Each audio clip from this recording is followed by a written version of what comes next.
ha muerto, Claudio, un represor, como he dicho yo, un genocida emblemático de la política de exterminio, ¿no es cierto?, que se llevó a cabo desde el Estado contra un sector de la sociedad chilena, contra un colectivo al que se intentó eliminar y aniquilar. Y yo creo que él tuvo la oportunidad de haber hecho un gesto al final, de haber muerto dentro de todo lo malo y el daño que le hizo a este país, de haber muerto en paz. ¿Y cómo podría haberse dado ese gesto? Haber entregado información, haber cooperado con la justicia, haber pedido perdón.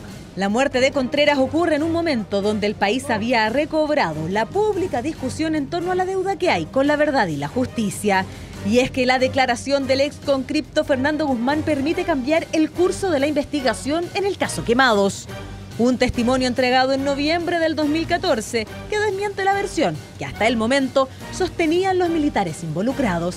29 años después del dramático caso que terminó con la vida de Rodrigo Rojas de Negri y dejó con graves heridas a Carmen Gloria Quintana, se abre en esta historia un camino para alcanzar la verdad y la anhelada justicia. El verdadero culpable tiene nombre y apellido: Julio Castañeda. Una vez que se producen los hechos, ellos son citados al Fuerte Arteaga y allí personal del alto mando es quien los instruye para que ellos declaren en la Fiscalía Militar una versión que fue totalmente acomodada. La develación del ex concripto Guzmán deja en el centro de la discusión los llamados pactos de silencio, el encubrimiento en torno a la muerte y desaparición de cientos de chilenos en dictadura.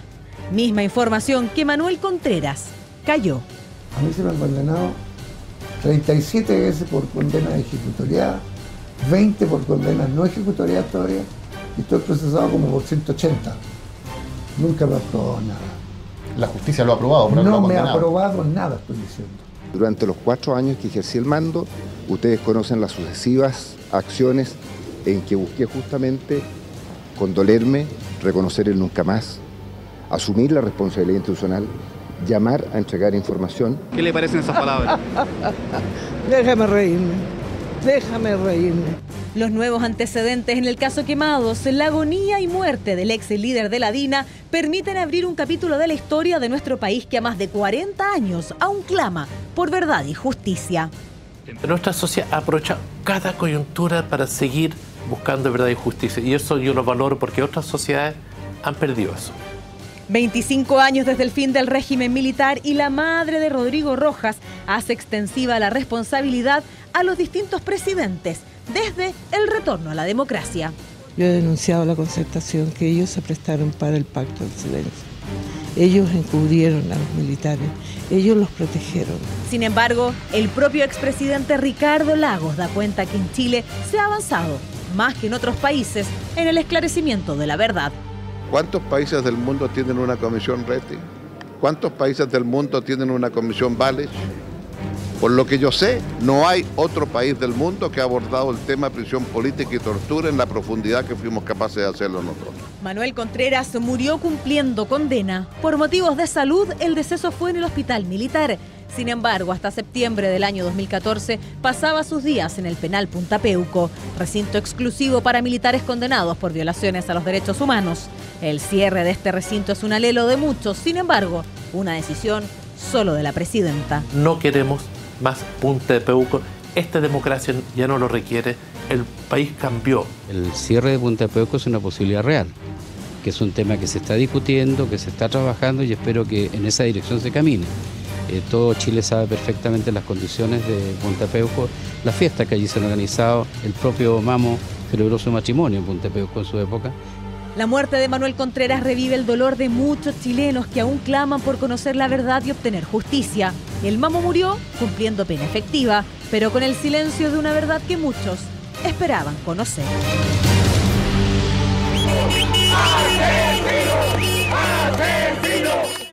Manuel Contreras Sepúlveda, hablábamos de él en la nota y hay algunos hitos en su carrera que son relevantes para entender el rol fundamental que tuvo tras el golpe militar del 11 de septiembre de 1973. Contreras entra a la escuela militar en 1944, egresa con primera antigüedad el año 47. En 1960 entra con grado de teniente a la Academia de Guerra al curso de oficial del Estado Mayor. Su profesor de estrategia es Augusto Pinochet. Allí es donde en 1960 Pinochet y Contreras se conocen.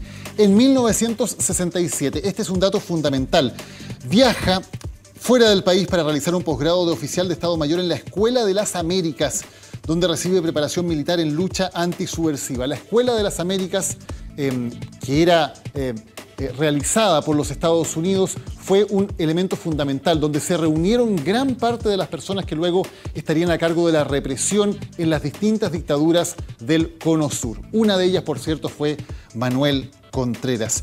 El año 69 regresa a la Academia de Guerra para impartir clases de inteligencia y el año 73 el golpe militar lo encuentra siendo coronel y director de la Escuela de Ingenieros de Tejas Verdes. Allí formaría el núcleo principal de personas que lo acompañaría en las tareas que acometería en los meses siguientes. En 1974, un decreto supremo formaliza la creación de la DINA, la Dirección de Inteligencia Nacional a cargo de la represión. El año 77 la DINA es disuelta debido a la presión de Estados Unidos tras el asesinato de Orlando Letelier en Washington. Contreras al año siguiente es ascendido a general de ejército y meses después es llamado a retiro. Termina así su carrera militar en el año 1978. Eso en cuanto a Contreras. Ya volveremos a hablar de él en cuanto a las penas que va a recibir y en cuanto al devenir de sus procesos judiciales. Pero vamos a hacer un gran resumen de lo que ocurrió con los hechos y las causas, las violaciones a los derechos humanos en los cuales la DINA fue no el único, pero sí el principal protagonista. En total, 41.472 personas en Chile fueron víctimas de la violencia política y de la violación a los derechos humanos durante la dictadura. De ellos, 38.254 están en la categoría de presos políticos y torturados. 1.102 son detenidos desaparecidos. Y una de las cifras más dramáticas, solamente 134 de ellos han sido encontrados.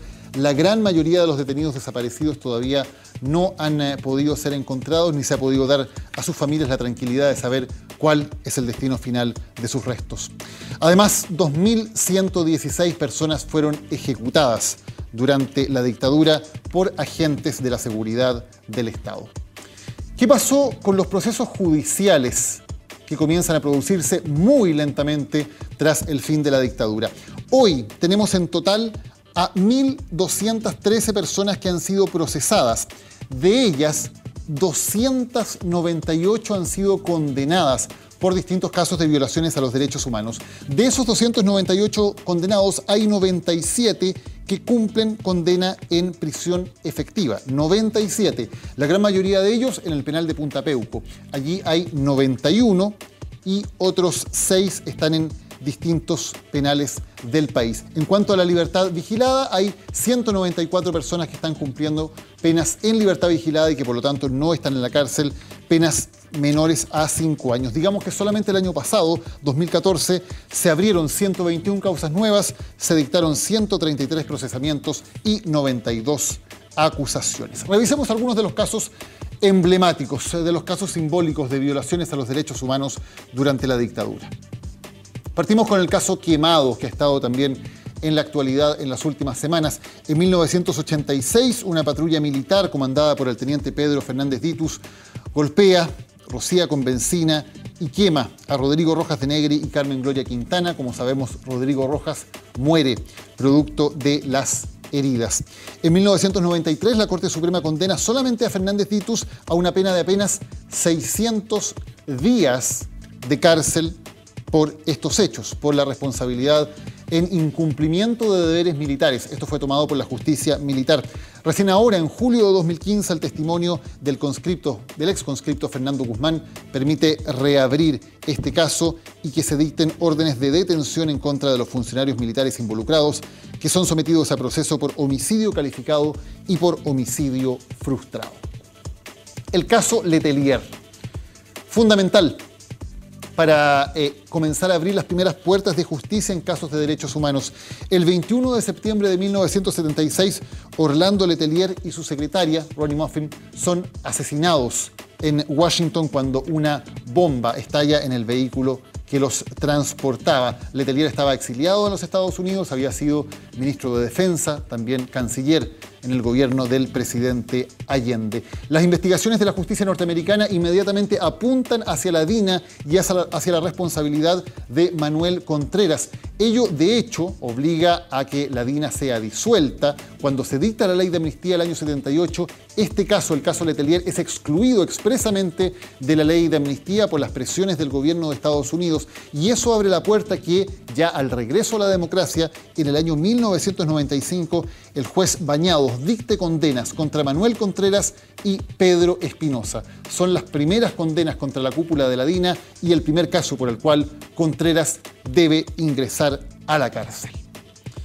Otro de los casos que marcan el largo brazo de la DINA en el extranjero, el caso Prats. El 30 de septiembre de 1974, en Buenos Aires, son asesinados el ex comandante en jefe del ejército, Carlos Prats, y su esposa, Sofía Cuthbert.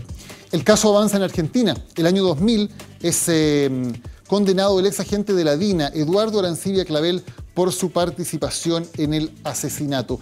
Y recién el año 2010, la justicia chilena dicta condenas contra los demás responsables, partiendo por Manuel Contreras y Pedro Espinosa, condenados a 17 años de cárcel por este caso, el asesinato de un ex comandante en jefe del mismo ejército.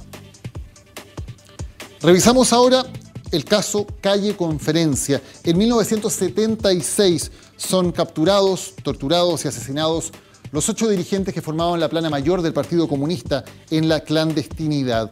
Recién en el año 2013 se dictan acusaciones contra 79 exagentes de la DINA, entre ellos Manuel Contreras, Pedro Espinosa y Miguel Krasnov, una investigación que todavía está en etapa de sumario. No se han dictado todavía condenas.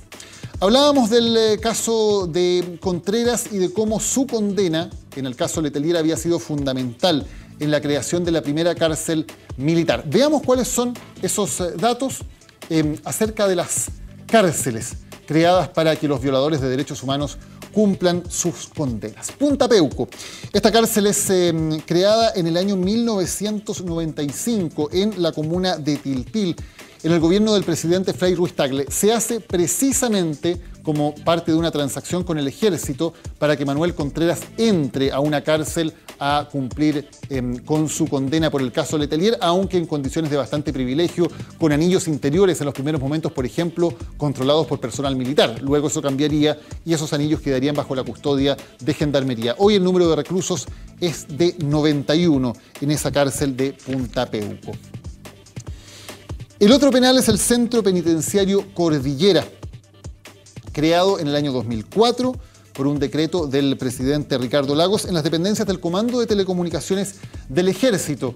Un grupo de cabañas que la verdad es que no parecían en lo absoluto una cárcel, sino que parecía más bien una especie de resort de vacaciones para la tercera edad. Esas eran las condiciones en las cuales Manuel Contreras y otros represores estaban cumpliendo sus penas hasta el año 2013. En ese momento el presidente Piñera anuncia el cierre del penal. Esto se concreta el 28 de septiembre. Había 10 presos, 9 de ellos son trasladados a Punta Peuco.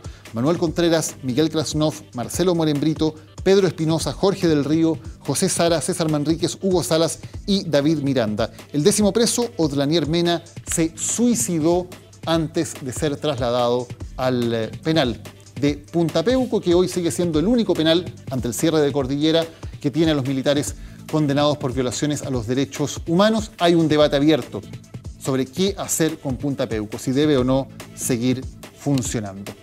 Más datos acerca de lo que ocurrió con las condenas de Manuel Contreras, pero también con los otros casos de condenados, los vamos a revisar ahora junto a Macarena Morales. Maca, buenas noches. Buenas noches, Daniel. Claro, hablabas del penal de Punta Peuco y vamos a ver cuántos años muchos de ellos cumplen precisamente en este recinto. Y vamos a comenzar de inmediato con Miguel Krasnov, ex brigadier del Ejército, ex agente de la DINA, condenado por la Corte Suprema. Vamos a verlo de inmediato. Alcanza 307 años. Esa es la pena que está purgando. Marcelo Morenbrito, otro nombre repetido en causas de derechos humanos, también coronel y ex agente de la DINA. Sus condenas ratificadas por la Corte Suprema y que le está confirmando, que le está cumpliendo ya, suman en total 397 años de cárcel. Vamos a ver qué es lo que pasa con Pedro Espinosa. Él también cumple condena, ratificado por la Corte Suprema, alcanza los 105 años. Pedro Espinosa, brazo derecho de Manuel Contreras en la Dirección de Inteligencia Nacional. Álvaro Corbalán, ex mayor del Ejército, fue jefe operativo de la CNI, la institución que fue la sucesora de la DINA como órgano represivo de la dictadura. Tiene una cadena perpetua por el homicidio calificado del carpintero Juan Alegría, además de otras condenas por homicidios de Paulina Aguirre, del periodista José Carrasco, asesinado después del atentado de Pinochet el año 86, y por los 12 homicidios de la Operación Albania, que suman 62 años adicionales a esa condena a presidio perpetuo. Son algunos de los criminales que purgan penas mayores en Punta Peuco. Vamos a ver qué es lo que pasa y la condena que cumplía en este caso Manuel Contreras. Vamos a ver de inmediato. Vamos a ver las condenas en primera instancia. Alcanzaba, vamos a verlo de inmediato, una condena, incluida una perpetua doble, de 484 años. Claro, esas son las condenas que solamente habían sido dictadas en primera instancia, pero todavía faltaban las confirmaciones. Claro, 94 años adicionales que ya habían sido confirmados por la Corte de Apelaciones, que estaban todavía a la espera de la confirmación definitiva por la Corte Suprema. Claro, vamos a ver si es que tú también me ayudas con la Corte Suprema. Alcanza los 526 años. Ahí está su condena.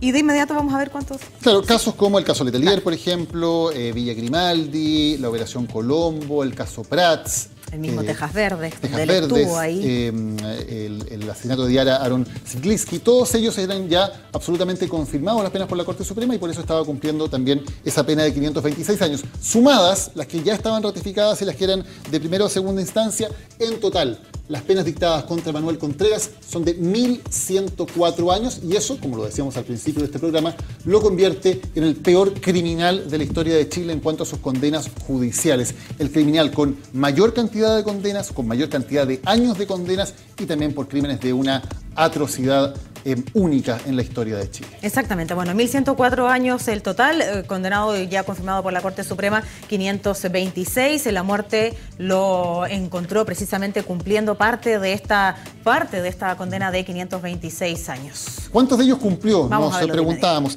Entre el año 95 y el año 2001 estuvo cumpliendo la pena por el homicidio de Orlando Letelier en Punta Peuco. Pasó allí 5 años y 8 meses en la cárcel.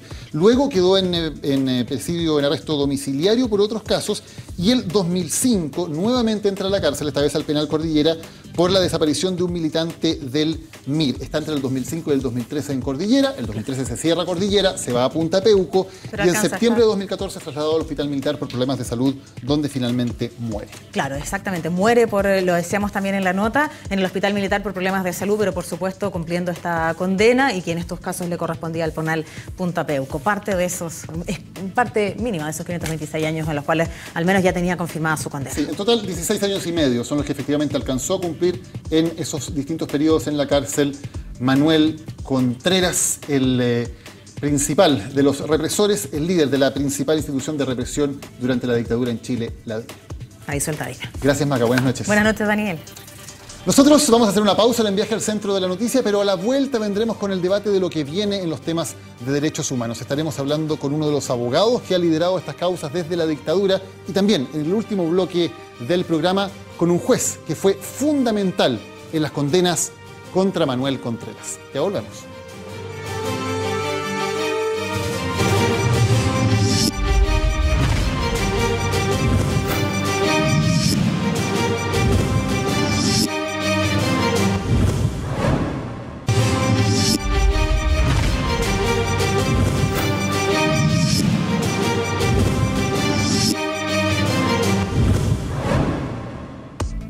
Ya estamos de vuelta en viaje al centro de la noticia con nuestro tema de hoy, derechos humanos, la medida de lo posible. Una vez que vuelven los gobiernos democráticos después del 11 de marzo de 1990, ha habido varias iniciativas fundamentalmente intentando buscar la verdad sobre lo ocurrido con las violaciones a los derechos humanos y con el paradero de los detenidos desaparecidos. Emblemática, sin duda, fue la formación de la Comisión Rettig. El año 1990, el presidente Patricio Aylwin conforma esta comisión, la Comisión Nacional de Verdad y Reconciliación, formada por 10 integrantes. Se buscó un pluralismo político también entre esos integrantes para entregar la verdad de lo ocurrido durante los años de la dictadura. El informe definitivo fue conocido o entregado en febrero de 1991 al presidente Elwin. Determinó que 2.298 personas perdieron la vida en este periodo. De ellos, 2.130 fueron calificados oficialmente como víctimas de violaciones a los derechos humanos y 168 como víctimas de la violencia política. Al entregar la resolución, al entregar esta información, el presidente Elwin, en un discurso que quedó marcado para la historia de Chile, pidió perdón como jefe de Estado, como representante de los chilenos, a las víctimas de estas violaciones a los derechos humanos. La reacción del ejército, entonces todavía comandado por Augusto Pinochet, fue negar tanto la validez histórica como la validez jurídica de este informe, el informe Rettig, pero claramente el paso del tiempo lo ha consolidado como una verdad, como un paso en lograr la verdad. Se hablaba poco de justicia, era una comisión de verdad y reconciliación, no una comisión de verdad y de justicia, la formada por el entonces presidente Patricio Elwin. En 1999, otra instancia fundamental, el presidente Eduardo Frei, en medio de las tensiones provocadas por el arresto de Augusto Pinochet, quien en ese momento permanecía arrestado en Londres, requerido por la justicia española, crea una mesa de diálogo en que logra que se sienten en la misma mesa representantes del Ejército, la Armada, la Fuerza Aérea, Carabineros, distintas iglesias, abogados de derechos humanos y también académicos. Ellos lograron un documento en el cual se deslegitima la violencia como vía para alcanzar el poder y se rechaza de forma explícita la violación a los derechos humanos. Además, hay un compromiso que toman en ese momento las Fuerzas Armadas y Carabineros de entregar información sobre el paradero de los detenidos desaparecidos. Ya hablaremos sobre finalmente qué pasó con ese compromiso y cuánta fue la información conducente que se logró tras esa mesa de diálogo. El año 2003 llega otro hito muy relevante. Se forma la Comisión Walech. Es el presidente Lagos el que la convoca, esta vez para entregar la verdad con respecto a la prisión política y a la tortura. La Comisión Rettig había tomado esa verdad sobre casos de personas que habían muerto, que habían sido asesinadas. Aquí se amplía el espectro a víctimas de tortura y de prisión política. El informe fue dado a conocer, el primero de los informes, el año 2004, y estableció que 27.555 personas fueron víctimas de la prisión política y de la tortura durante la dictadura militar, la mayoría de ellos, más de 2/3, entre el 11 de septiembre y el 31 de diciembre de 1973. Luego, la comisión siguió trabajando y el año 2011 entregó un segundo informe, ya al presidente Piñera, en que agrega nuevos casos, elevando a más de 40.000 los casos reconocidos por esta comisión y por sus predecesoras. La comisión del primer informe estuvo dirigida por el obispo Sergio Walech. Datos sin duda relevantes que han permitido ir marcando una mayor verdad. En el caso del informe Walech, sus detalles, recordemos, quedaron en secreto por 50 años. Es uno de los temas que se ha discutido por este tiempo, si es correcto mantener ese secreto por 50 años o si sería necesario abrir antes la entrega de información. Temas todos para conversar con nuestro siguiente invitado. Nos acompaña aquí ya en el estudio Roberto Garretón, ex integrante de la mesa de diálogo, actual consejero del Instituto de Derechos Humanos y, por cierto, abogado comprometido con la defensa de los derechos humanos desde el primer día. Abogado, muchas gracias por estar hoy con nosotros. Muchas gracias por la invitación. Hacíamos este recuento de estas comisiones, estas instancias formadas desde el poder político, instancias que buscaban la verdad más que la justicia. ¿Hubo, al menos desde el poder político, desde el Ejecutivo, un mayor énfasis en buscar verdad, aunque eso significara renunciar a la justicia? Lamentablemente fue así. No se puede entender que la verdad no sirva para nada. La verdad, lo que la gente quiere es que las personas que cometieron crímenes, que provocaron víctimas, no queden en igualdad de condiciones con los victimarios. Y con la pura verdad, queden en la misma condición. Somos todos buenos o somos todos malos, que es exactamente lo mismo. En estas materias, yo sé que era más difícil en la época, yo estoy hablando del año 90, yo creo que estábamos todos todavía muertos de susto que a Pinochet se le ocurriera cualquier otra brutalidad. Para eso tenía los partidos políticos que se formaron siguiendo su obra, como decía Jaime Guzmán, que decía que la gran obra del gobierno militar. Entonces, en fin, provocó bastante dolor en muchas personas esa actitud. Usted decía, perdón, el año 1990 se entendía eso. ¿Se entendía o podía entenderse todavía, no sé, el año 2000, 2004, ahora?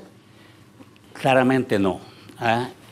Y afortunadamente, después del glorioso 16 de octubre de 1998, cuando Pinochet es detenido en Londres, ese día se produjo un fenómeno fantástico, que es que los jueces chilenos que aplicaban la amnistía, que aplicaban la prescripción, que no investigaban nada, fueron cómplices. Y esto, soy generoso con eso. Prácticamente fueron también actores y autores de los crímenes porque los dejaron en total impunidad. El año 98, desde ese día, comienzan los jueces chilenos a buscar justicia de verdad. Es cierto, quiero decir, que hubo jueces como el juez Carlos Cerda y otros que buscaron la justicia incluso en la época de la dictadura. Y al juez Carlos Cerda lo suspendieron una vez por decir verdades. Eso, pero se impuso el año 91 con el informe de la Comisión Rettig la idea de la justicia en la medida de lo posible. ¿Quién lo quiere la justicia en la medida de lo posible? Si todas las cosas de la vida, todas, son en la medida de lo posible. Nosotros vamos a seguir esta entrevista siempre que no se corte la luz, sin que no pase nada. O sea, en la medida de lo posible, que no pase nada, vamos a seguir conversando. ¿Esa frase o esa idea significaba impunidad? Significaba impunidad. Significaba impunidad. Significaba impunidad indirectamente, porque no era una ley de impunidad, sino que decía, mire, estas cosas van a quedar para nunca.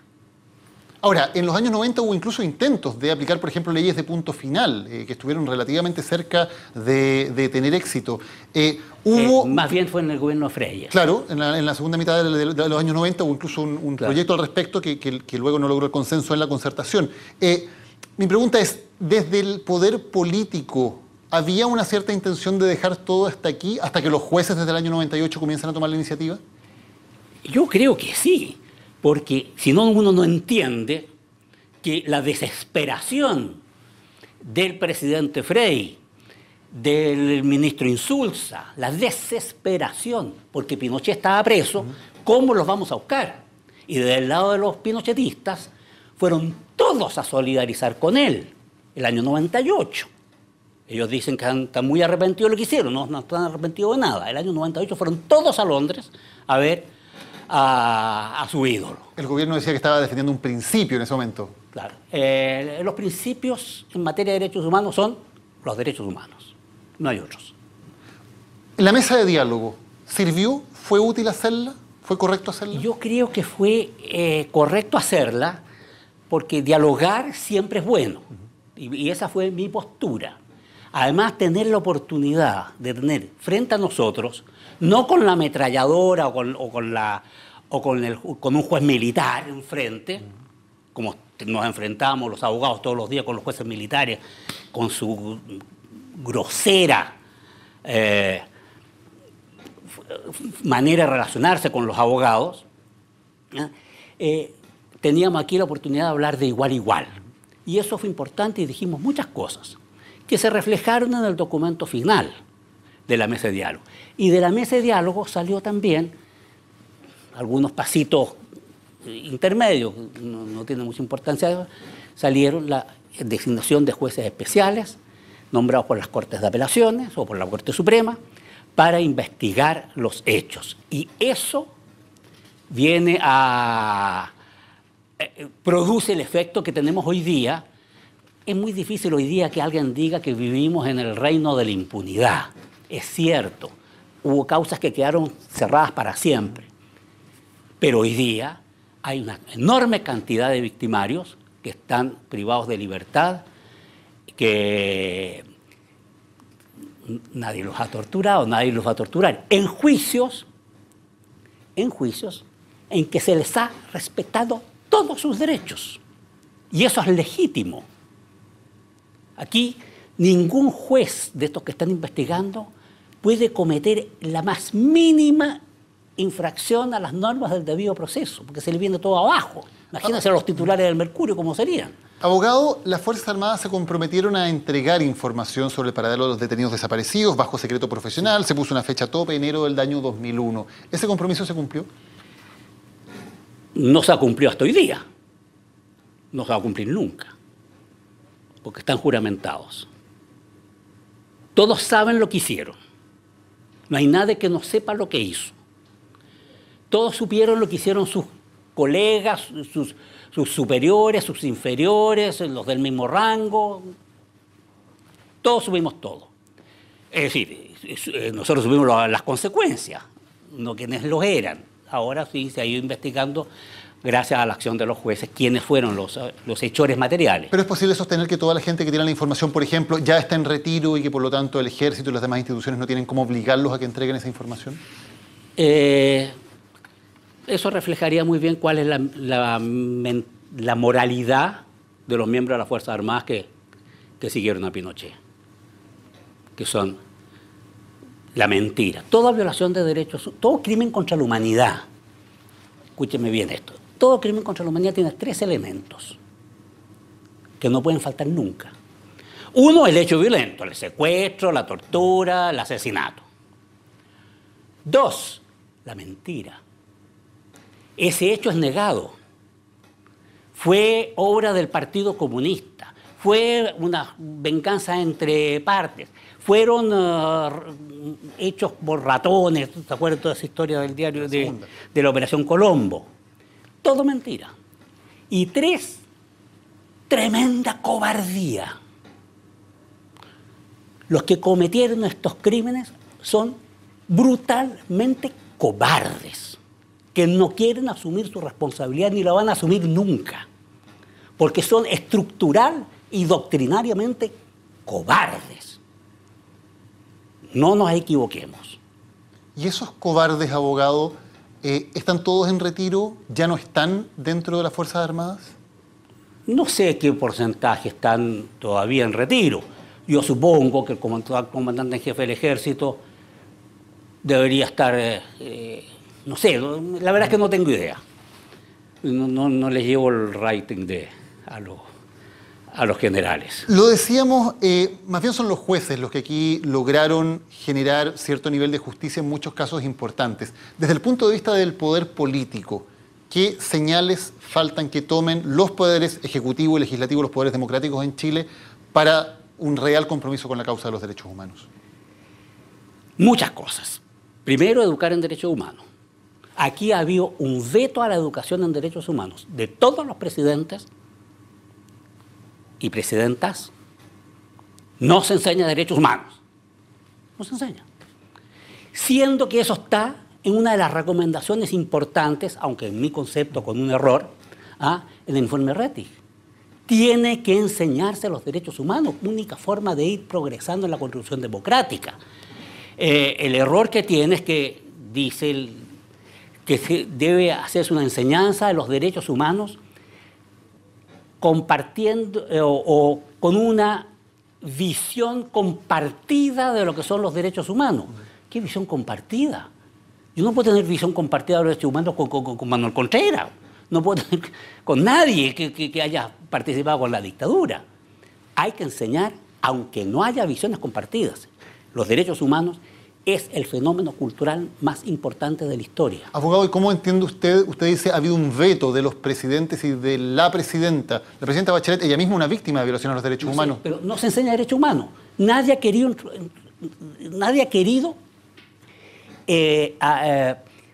fortalecer una cultura de derechos humanos repartida a todos los integrantes de la sociedad chilena.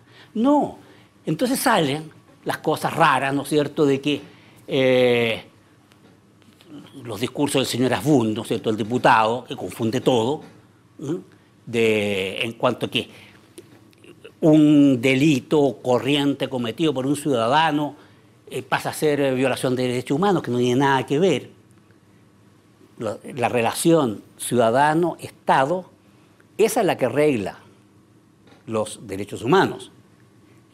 Cómo los ciudadanos nos enfrentamos y colaboramos con el Estado, con la buena o con la mala, por derechos humanos. Ese concepto no quiere ser asumido por muchas sociedades. ¿Por qué? Porque nos enseña. Falta educación, dice usted, abogado. Falta educación también dentro de las Fuerzas Armadas. Las nuevas generaciones de las Fuerzas Armadas, ¿se están formando correctamente en estos temas? No conozco los programas no sabría decirle. ¿No debería haber una relación con el Instituto Nacional de Derechos Humanos en términos de que, por ejemplo, asesoraran a las Fuerzas Armadas en sus programas de estudio? Podría ser, habría que imponerlo, porque no creo que estén muy dispuestos los militares a recibir lecciones. Ellos son sabios. ¿No cree que haya una disposición de las Fuerzas Armadas, por ejemplo, a incorporar el tema de los derechos humanos? Creo que no hay esa disposición. Abogado. Si no, estaría funcionando. Ya estaría funcionando. Abogado Roberto Garatón, muchas gracias por habernos acompañado. Muchas gracias a usted. Vamos a la pausa y ya volvemos con más. Esto es Viaje al Centro de la Noticia.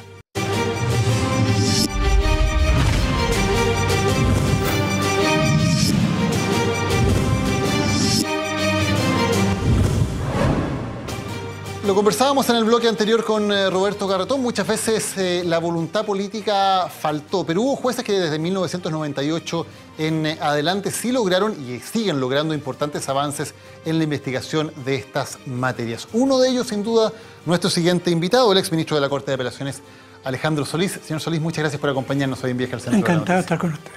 ¿Qué pasó desde 1998 en adelante? ¿Por qué se pudieron abrir las compuertas y llegar, al menos en algunos casos, a tener justicia?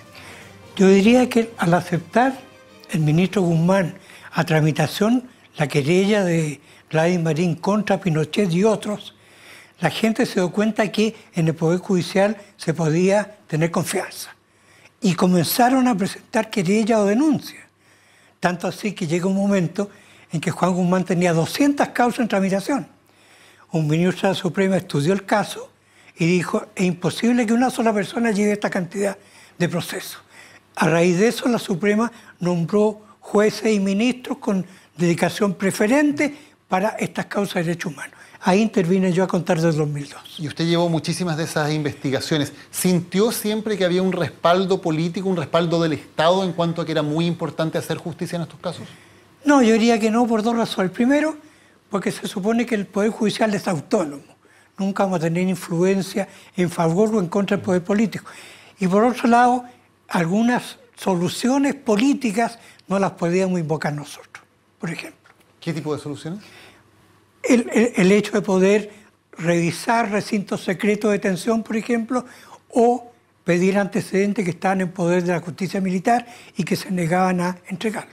¿La justicia militar se quedó con muchos antecedentes o mantiene todavía hasta hoy muchos antecedentes que podrían ser importantes? No podría decir si en este momento, pero en mis tiempos hubo muchas causas que eran importantes para el juez civil, que eran pedidas por la justicia militar y quedaban radicadas en ellos. Y ahí obviamente la investigación se diluía y terminaba sin responsable. Se ha hablado mucho de los pactos de silencio o de las operaciones de encubrimiento. Usted que tuvo que hacer tantos interrogatorios y tratar de romper tantos de estos pactos, ¿existían? ¿Había versiones unificadas entre los distintos actores? ¿Se ponían de acuerdo para intentar eludir la acción de la justicia? Yo diría que por definición el juez del crimen siempre está rompiendo pactos de silencio, porque todos los inculpados, para exculparse, van a tratar de decir que no intervinieron o que no supieron nada. Pero si uno los enfrenta con otras declaraciones, el sujeto llega en un momento y dice, sí, ya, yo le voy a contar lo que hice o lo que vi. Ahí se rompió un pacto de silencio, aunque nosotros no teníamos conocimiento de su existencia. En el caso de Manuel Contreras, usted le tocó interrogarlo en muchas ocasiones, en muchos casos, condenarlo también en muchos casos. ¿Él alguna vez le dijo la verdad? Es decir, él dijo su verdad. Invariablemente Manuel Contreras dijo, esto no es como lo dicen estos testigos falsos, que lo único que quieren es plata. Mi verdad es esta. Le nombraba una lista de detenidos. Todo esto fueron lanzados al mar, por ejemplo. Yo le decía, oiga, pero se encontraba la osamenta de una de estas personas lanzada al mar. Ah, no, eso son mentiras. Testigo falso, informe falso. Y siempre se mantuvo en ese predicamento, negando absolutamente toda responsabilidad en los hechos. Contreras jamás le reconoció, jamás tuvo la valentía de admitir que él había sido, por ejemplo, el responsable de algún caso, de tener al menos la sinceridad de decir, sí, yo hice esto. Jamás. Yo lo habré interrogado 15, 20 veces por distintas víctimas y invariablemente la respuesta de él fue siempre la misma. O no sé o yo no intervine. ¿Por qué nunca se condenó a Augusto Pinochet? Bueno, yo diría que de alguna manera por la conformación que existía en la Corte Suprema. En el caso de Prat, del asesinato del general Prat, que yo conocí y tuve personas condenadas, yo pedí el desafuero de Pinochet después de haberlo interrogado. La Corte de Apelaciones me confirmó. Se apeló y la Corte Suprema, arguyendo un argumento de tipo tinterillo, diría yo, lo rechazó. ¿Qué dijo la Suprema? Ah, no, pues el desafuero ya lo pidió la jueza argentina y dijimos que no. El error estaba, o la mala intención estaba en lo siguiente. La jueza argentina pidió el desafuero para efectos de interrogarlo, no para procesarlo. Yo estaba pidiendo desafuero para procesarlo. Por lo tanto, jurídicamente eran situaciones distintas. ¿Protegió la Corte Suprema a Pinochet? Pues sin duda. ¿Pinochet era culpable en algunos de los casos? Si hablamos del poder militar, en que sabemos que por definición es una jerarquía que va a ser comandante en jefe y va bajando en los distintos escalones, es obvio que él sabía lo que estaba ocurriendo. Y aún más, Manuel Contreras, si algo dijo en forma positiva, es que todo lo que se hacía era por orden de Pinochet. ¿Y Pinochet los crímenes, algunos de los crímenes en su convicción, la que se pudo formar usted, ordenó directamente que esos crímenes se cometieran? Me parece que era obvio que lo había ordenado porque era tal el engranaje que se tejía para llegar a una eliminación de una persona, a un grupo de personas que tenía que venir del alto mando. En el caso Prats, por ejemplo. Exactamente. ¿En algún otro caso también usted se formó esa convicción? Tuve tantos casos Villa Grimaldi en que de una u otra manera tenía que haber llegado al conocimiento del comandante en jefe. Usted dictó muchas condenas. ¿También se quedó mucha gente sin ser condenada por distintas razones en sus investigaciones? Bueno, yo recibí al final unas 90 causas y al momento de mi jubilación hace 2 años había fallado 44, todas condenatorias. Todas las otras que quedaron o con autoprocesamiento o con acusaciones, trabajo que han ido desarrollando en definitiva los distintos ministros que han tomado esta causa. ¿No haber alcanzado a condenar a Pinochet es la mayor frustración que le quedó? No, yo diría que el juez no puede frustrarse por condenar o por resolver. Él intenta hacer su trabajo de la mejor manera posible. Que no pude lograrlo por influencia externa, un problema aparte. Pero yo con mi conciencia quedo tranquilo. Se ha dicho mucho si lo que se ha logrado en Chile en estos años ha sido algo, lo decía el expresidente Lagos, que en prácticamente ningún país se ha avanzado tanto como Chile. ¿Usted comparte esa posición o es más crítico con respecto a lo que efectivamente se ha logrado avanzar en verdad y en justicia? No, yo siempre hago mención a un informe de un grupo de trabajo de las Naciones Unidas el año 2012, que dijo que Chile era uno de los países que más había destacado en la persecución de los crímenes como violación a los derechos humanos. Esa es la parte positiva. Pero en la parte negativa decía, pero llama la atención que por aplicación de la famosa media prescripción hay 67 personas cumpliendo condena en circunstancias que los condenados efectivamente son más de 700. Esto es una incongruencia con respecto a los demás países. Si bien no tuvo tanto avance Argentina, por ejemplo, pero ellos llegaban a cadena perpetua. Ahora, de los responsables en la cúpula, en la jerarquía, de los que aquí daban las órdenes, de los que ejecutaban los procedimientos al más alto nivel, ¿hay alguien más que haya quedado fuera de la acción de la justicia? Yo diría que de alguna manera los comandantes de los regimientos en cuyo territorio se habían cometido. Primero la detención ilegal, después el secuestro y después el homicidio. ¿Por qué en esos casos no se llegó a la acción de la justicia? Por falta de pruebas contundentes, digamos, para inculparlos. Porque obviamente los subalternos no van a culpar a su jefe en la jerarquía militar para que lo condenen. Señor Solís, ¿con qué convicción se quedó usted sobre los casos de detenidos desaparecidos que no han sido encontrados nunca? ¿Qué pasó con ellos? Bueno, sencillamente que fue una de las tantas maniobras de represión de los movimientos que estaban contra el gobierno militar. No solo se trataba de sacarlos del camino, sino de evitar que volvieran a la vía ciudadana a manifestar su idea. ¿Qué se hizo con sus cuerpos? Ese es el gran problema. Recuerdo que en la famosa mesa de diálogo se dijo que habían sido lanzados al mar, pero se dio una lista con los nombres y apellidos de las personas, y resulta que de esas personas, uno apellido Rivera, si no me equivoco, y otro apellido Toledo, se habían encontrado la osamenta. Entonces, todo el argumento se vino abajo. Si esas personas dicen, usted que están en mar y hemos encontrado la osamenta, ¿dónde están enterrados los otros cuerpos para que podamos encontrarlos? Fue una labor completa de represión de los opositores al régimen. Y en esa labor, ¿qué responsabilidad institucional cree usted que tiene el Ejército y las demás ramas de las Fuerzas Armadas? Yo no hablaría de responsabilidad institucional, yo hablaría de responsabilidad personal. Y personal se manifestaba en el comandante en jefe del Ejército.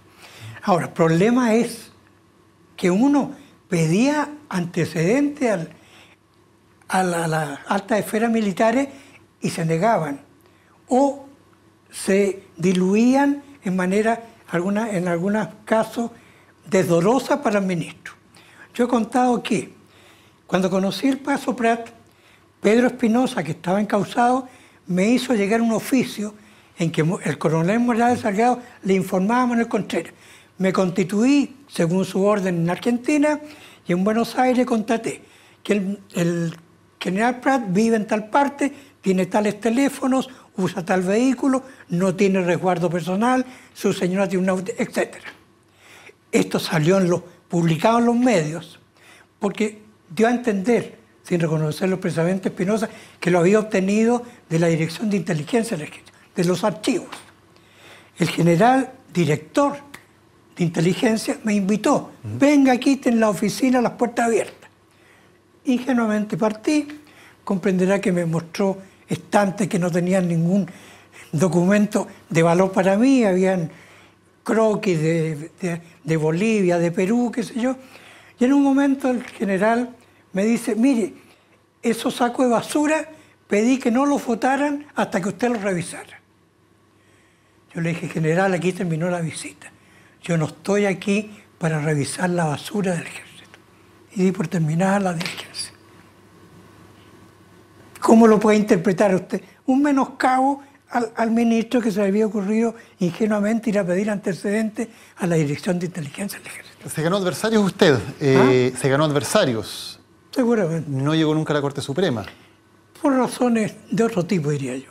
¿Por qué no llegó nunca a la Corte Suprema? A ver, en términos generales, sin dar nombres, yo diría que un ministro que estaba votando por mí para formar la quina, en un momento dijo, Solís condenó a fulano de tal, que fue marido de un miembro del Poder Judicial, con la cual yo soy muy amigo.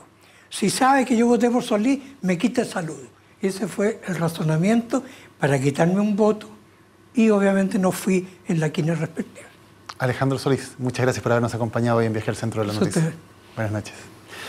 Y muchas gracias a ustedes también por habernos acompañado en esta edición de Viaje al Centro de la Noticia. Muy buenas noches.